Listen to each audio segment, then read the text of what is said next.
mga kasama, mga kaibigan at mga panauhin, ang ating pinakamamahal na Pangulo, President Rodrigo Roa Duterte.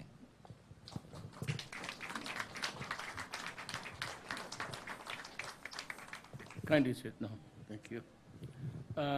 Commander of the troops, could you give the order of Tikas Payang to your men?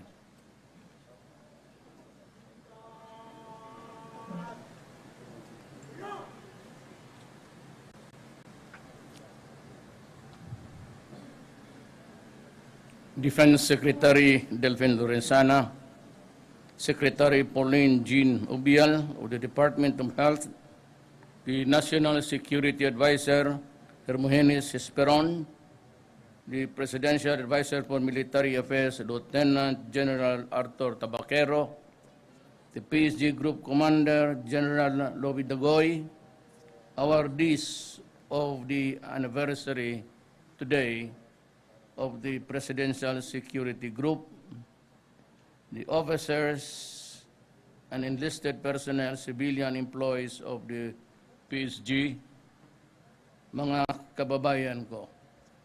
I have a prepared speech. Always there is 2 pages. It is not enough really to acknowledge your services to the country.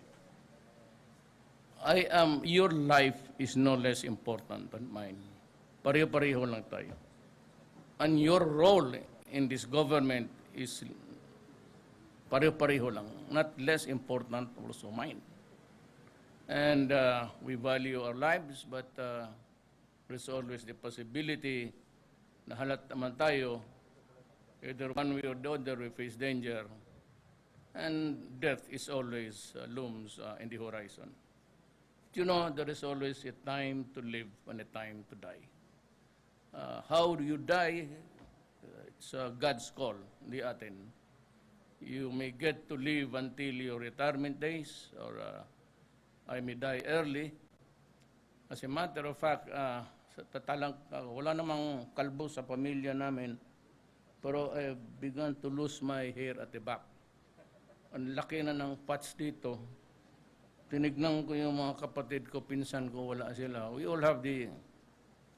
Pero sa kakamot ko, kasi hindi ka man magkamot sa harap dito sa likod, naubos. At night, I grapple, especially when I read the briefer and how many soldiers I have lost for the day. More than anybody else, ako yung naghihinakit. I really wallow in sorrow because ako ang nag-utos na pumunta dyan at makipag-away kayo. That is the moral burden that I carry all day and all night. Sa totoo lang. Kaya, sasabihin ko sa inyo na may problema rin tayong isa. Because there is a pretender to the throne, assuming that I die within maybe tomorrow, next year, or next month, there are 2 claimants to the presidency. Ang isa, nag-organize na at he has claimed that he has deposed me, presidential candidate Amato, si Pamatong. Sabi niya, nag-take over na siya. Ngayon, nandyan si Lenny. Baka magkamali kayo ng kampo, ha? Dito tayo sa konstitusyon, there is a successor there. Kaya you said ni worried about my life a few days ago. Kumatos na raw ako. Wrong spelling lang po yun ng media. It's really kama. If I am not around and you do not see me, sigurado na sa kama ako. Kung ano ang ginagawa ninyo, o ako pala, o tayo, wala silang pakialam. Ganito yan eh. I choose to ignore the piece of paper speech kasi gusto ko lang to impress upon you the importance of this war. Every generation, meron talagang insanity. in Europe, a lot of upheavals at ang pumasok na which killed millions of innocent human beings was the Nazis, si Adolf Hitler. From a simple idea, it has sparked the insanity of a country and a generation. And they killed innocent men, women, and children, and even those without arms to defend themselves, mercilessly slaughtered. Itong panahon natin, this came about because of the designs of imperialism. I have to be frank with you. Ganyan talaga ang nangyari. In the old days, the Middle East was occupied by the Western powers. And they partitioned the entire Middle East, kanya-kanya. In Germany, Italy, yung Libya, kanya. Then the British conquered itong Saudi Arabia. And they lived off on the fat of the land. So yumaman sila, maganda ang industrialization nila, nauna sila sa lahat. Sila ang yumaman, sila ang enjoy the good life. Living yung may mga may-ari ng lupa and what was really inside or downwards, the oil.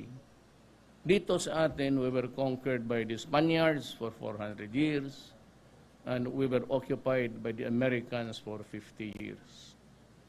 Nang itong arbitrary na sa Africa, they divided the whole of the Middle East, kanya-kanyang teritoryo.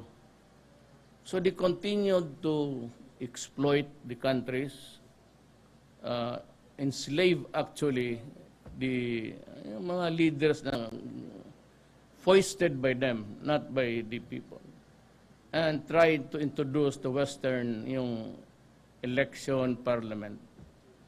Alam mo, I do not claim to be a scholar, but I happen to be a descendant of. Dito sa Muslim world, hindi talaga pwede yan. It's the Quran, and frankly, as a grandson of a Maranao woman, I'm telling you that ang Muslim society is fundamentally feudal. Hindi mo talaga maalis yan. At kaya yung mga partition nila, America invaded Iraq on the pretext of the existence of mass destruction when there was none at all, and tried to undermine Syria and Libya. Yung mga sundalo ni Saddam, ni Gaddafi, at yung mga sa Syria na lumaban kay Assad, there were a lot of dissension. At nakita ng mga bata na sundalo, hindi yung matanda, hindi yung mga generals nila. And these were the common enlisted men, mga sargento. They realized that they were being brutalized and robbed off of their, na walang makikita nila kung sinong mag-take over, sinong manalo dito, the exploitation will continue. So na-radicalized. They become radicalized, and extremism came into existence. Kaya ito namang isa ngayon, the insanity here is that ang resback nila for the exploitation sa imperialism was really extremism. At ang philosophy nila, it is not an, Islam does not kill an innocent person. I will tell you that. The Catholics, the Christians do not do it for nothing. And even Judaism, life is always sacred. Itong ideology ng ISIS is really an ideology of brutality and cruelty. Walang ginawa kung hindi magpatay, pati magsira. They do not have any objective at all but God or for the good of mankind. At ang sabi ko na sa inyo, as a matter of fact, I remember during the first command conference nung presidente ako, and your officers will tell you that, I said that we have a serious problem about drugs. It is overflowing in the country. Marami ang mga aliens, pati ang locals. At sabi ko, but there is a bigger problem.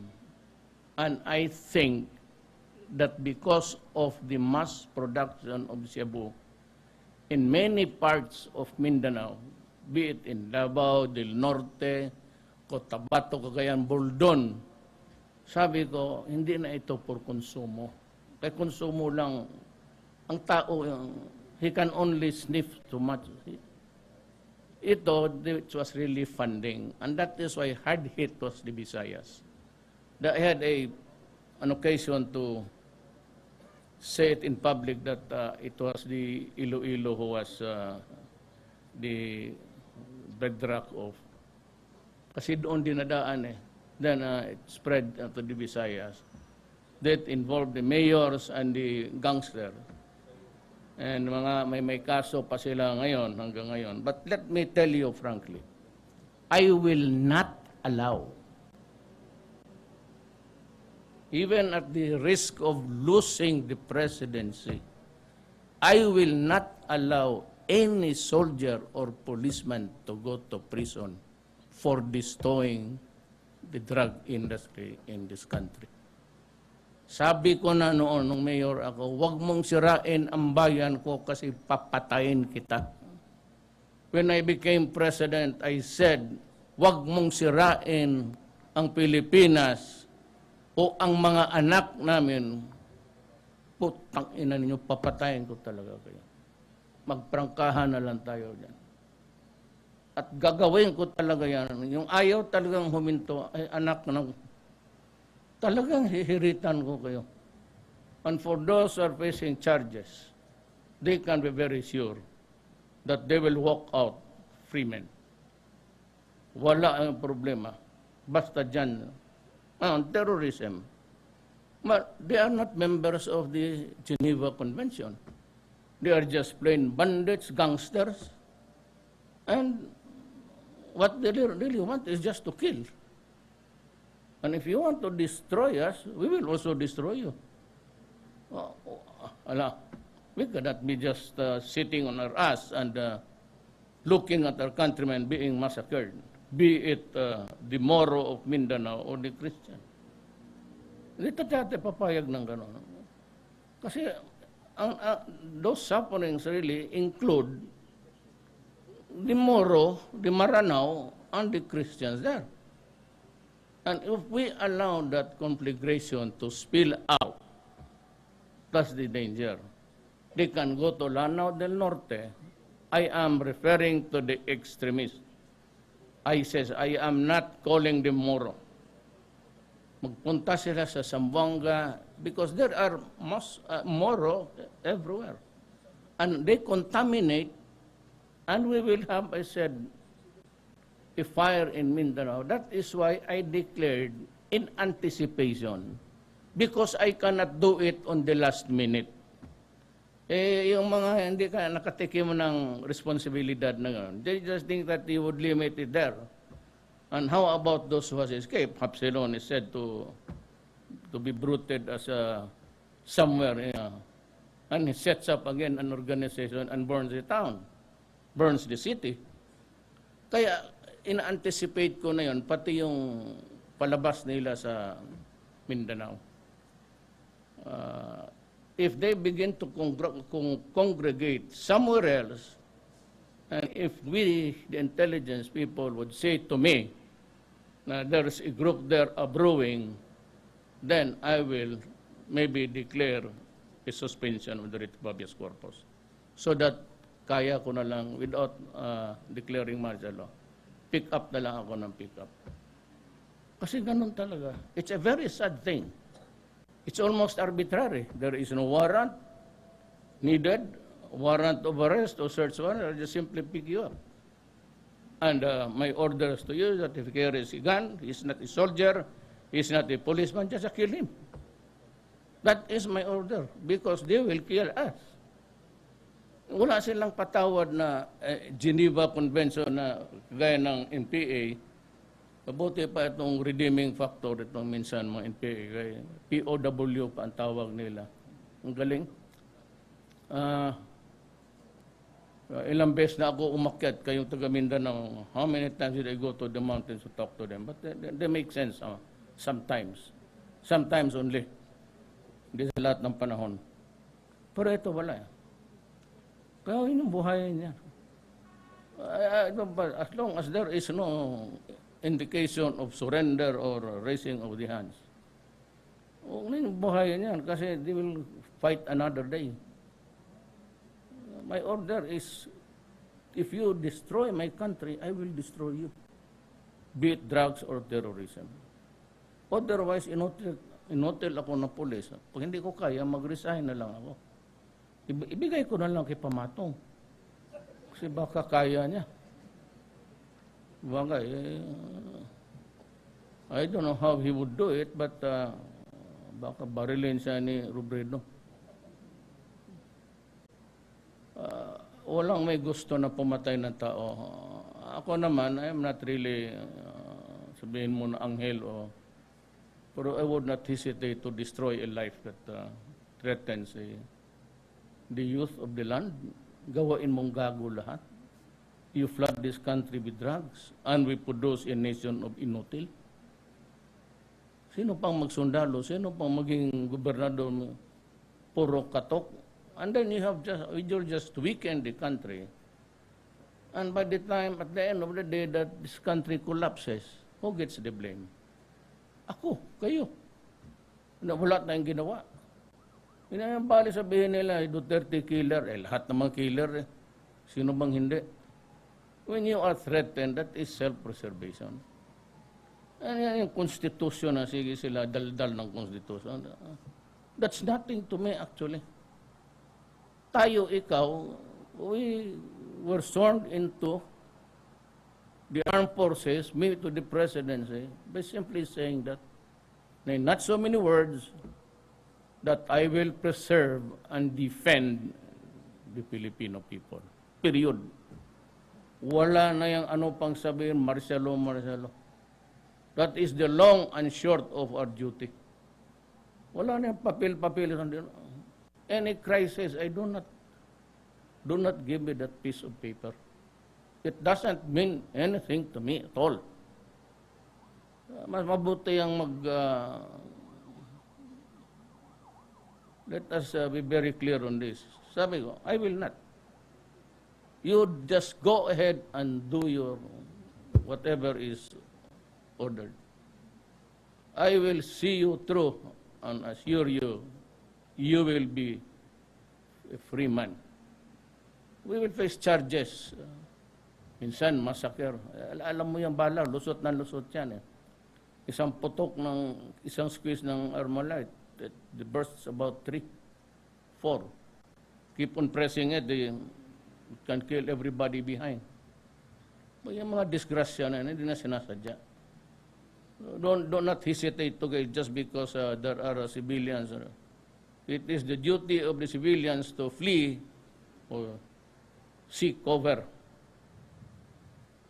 Bas pagkagera, gera talaga yan. Either it's you. That's why I said I grieve. Gusto kong pumunta ng marami. I think I'll go there on Friday.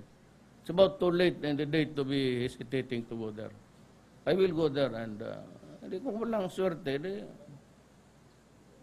Uwi ako dito, cargo rin. C-130. Total, may BC Presidente naman. Ano ba naman problema natin?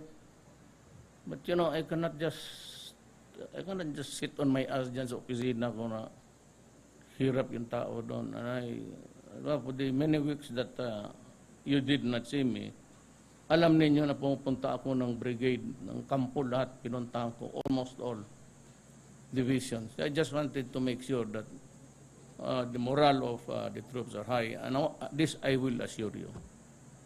I'm getting pissed off with this gobyerno na to.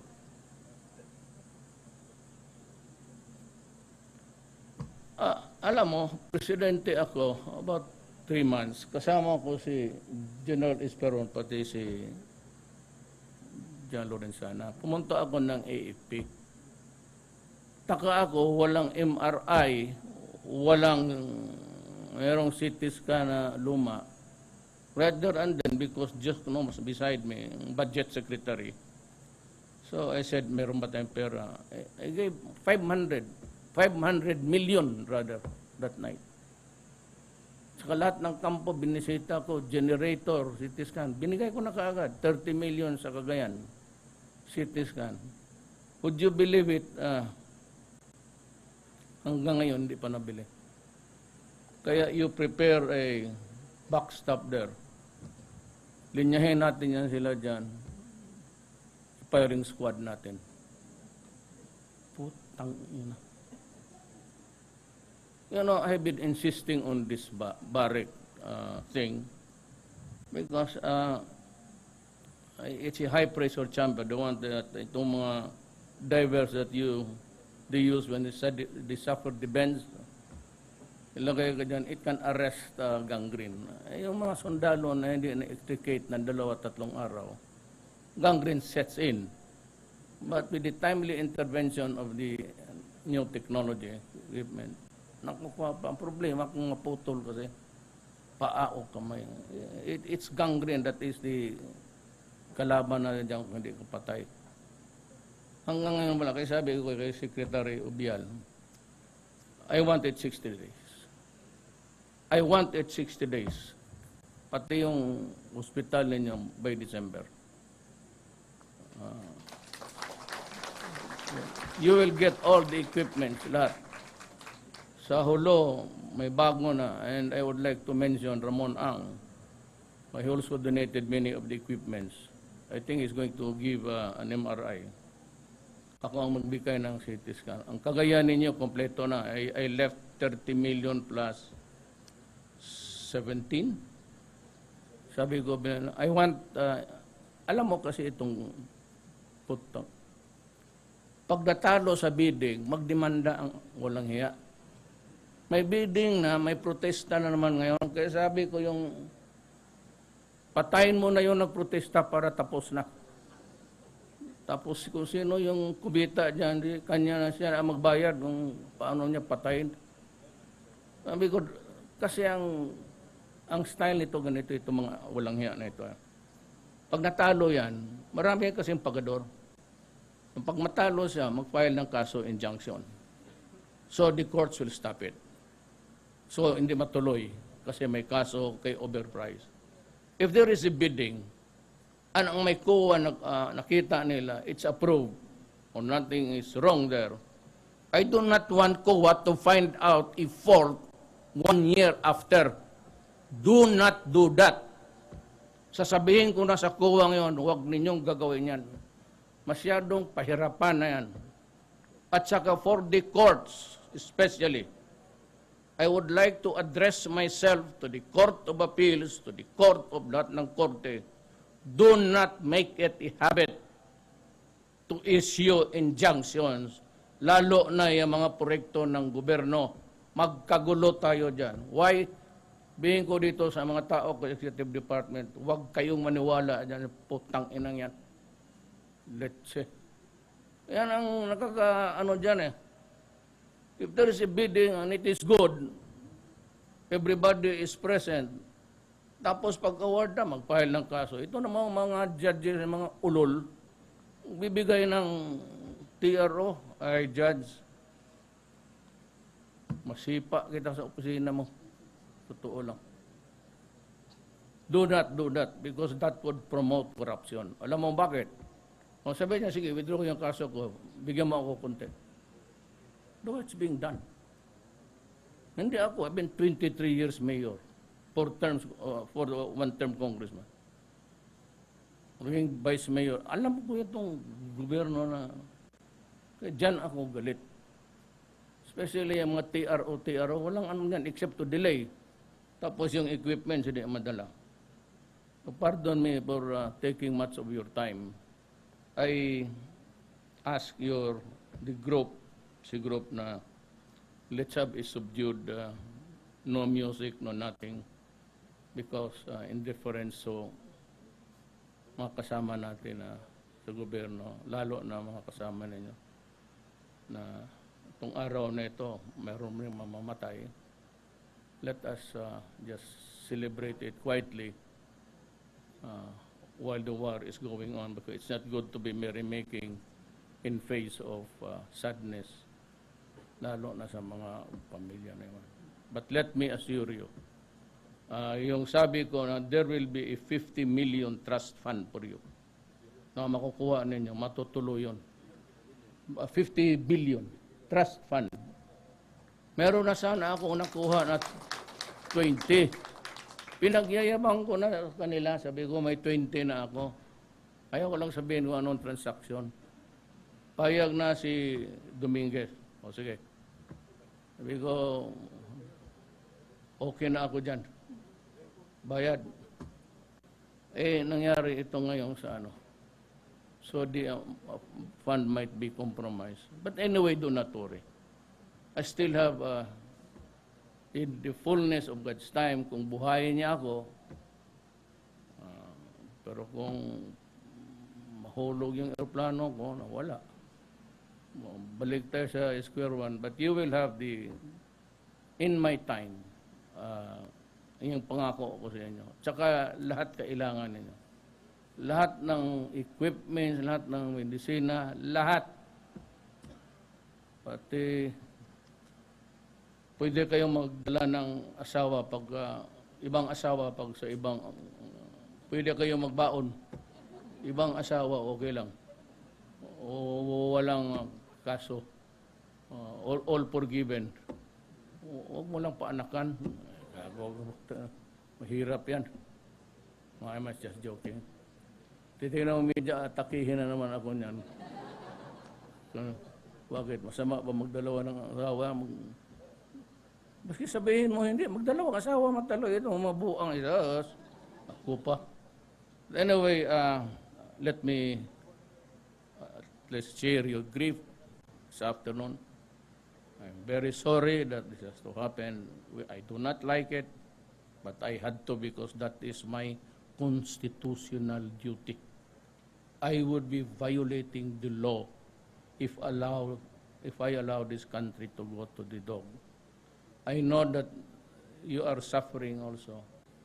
And I said, more than anybody else, ako yung, kaya na sometimes I get off just a few days to, huwag kayong maniwala na kumatos ako. Si Tatad man siguro ang nagsabi. Yung si Tatad ang dapat kailangan magbarik. Kasi hanggang ngayon yung tuli niya, in fact hindi pa gumaling hanggang ngayon. Ang tao nagago. And congratulations sa anniversary ninyo. And I assure you of my loyalty to you and the best of the service that I can give you. Maraming salamat.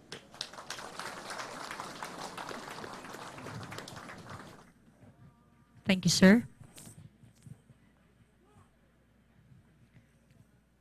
Once again, a round of applause to our President, the awardees, the troop commander, his staff, and all officers and men, women of Presidential Security Group.